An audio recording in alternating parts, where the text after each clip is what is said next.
কেন আজকাল সবাই ইটের বদলে থার্মোকল দিয়ে বাড়ি তৈরি করছে? থার্মোকল দিয়ে বাড়ি তৈরি করলে কি বাড়িটি ভেঙে পড়বে না? আসলে এটি একটি বিশাল নির্মাণ কৌশল বা ইনসুলেটেড কংক্রিট ফর্ম নামে পরিচিত। এই পদ্ধতিতে থার্মোকল ব্লকগুলো একে অপরের উপরে স্তূপ করে সাজানো হয় এবং তার মধ্যে ধাতব রড বসানো হয়। এরপর থার্মোকল ব্লকগুলোর মধ্যে কংক্রিট ঢেলে দেওয়া হয়। থার্মোকল দিয়ে তৈরি করা দেয়াল প্রচলিত ইটের দেয়ালের চেয়ে অনেক বেশি শক্তিশালী এবং টেকসই। থার্মোকল শুধু শক্তিশালী দেয়াল তৈরির ক্ষেত্রে সাহায্য করে না, এটি আরো অনেক কার্যকরী। থার্মোকলের নিজস্ব ইনসুলেটিং বা তাপ নিরোধক বৈশিষ্ট্য রয়েছে, যা গ্রীষ্মে বাড়িটিকে শীতল এবং শীতে উষ্ণ রাখে। এর ফলে ঘরের তাপমাত্রা নিয়ন্ত্রণ করা সহজ হয়ে যায় এবং এর মাধ্যমে বিদ্যুৎ খরচও কমে যায়। থার্মোকল দিয়ে বাড়ি তৈরি করা আরও একটি বড় সুবিধা হলো থার্মোকল দিয়ে তৈরি বাড়ির শক্তি এবং সুবিধা। তাপমাত্রা নিয়ন্ত্রণ। থার্মোকল এমন একটি উপাদান যার তাপ নিরোধক ক্ষমতা অত্যন্ত শক্তিশালী। গ্রীষ্মকালে এটি বাড়ির ভেতরে তাপমাত্রা ঠান্ডা রাখে এবং শীতকালে বাড়ির তাপ বজায় রাখতে সাহায্য করে।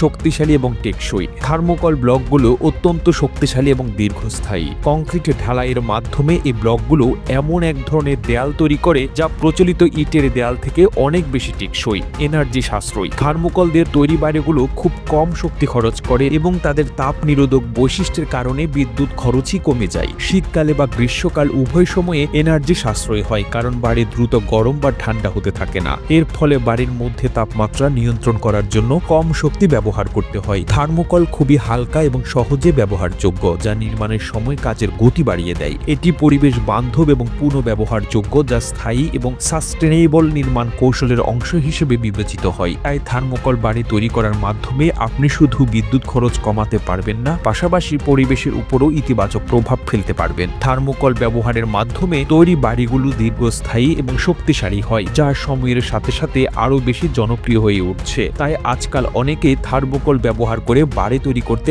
আগ্রহী, কারণ এটি আধুনিক এবং টেকসই একটি সমাধান। প্রতিবেদনটি তৈরিতে তথ্য ও উপাত্তের সাহায্য নেওয়া হয়েছে দূরবীন ডেইলি নিউজ নামক ফেসবুক পেজ থেকে। আর এতক্ষণ আপনারা সঙ্গে ছিলেন বিশ্ব বাংলার। সেই সঙ্গে আপনি বাংলাদেশের কোন জেলা থেকে এই ভিডিওটি দেখছেন আমাদের কমেন্ট করে জানান। আমরা পরবর্তী ভিডিওতে আপনাকে ধন্যবাদ জানাতে ভুলব না। এতক্ষণ বিশ্ব বাংলার সাথে থাকার জন্য অসংখ্য ধন্যবাদ।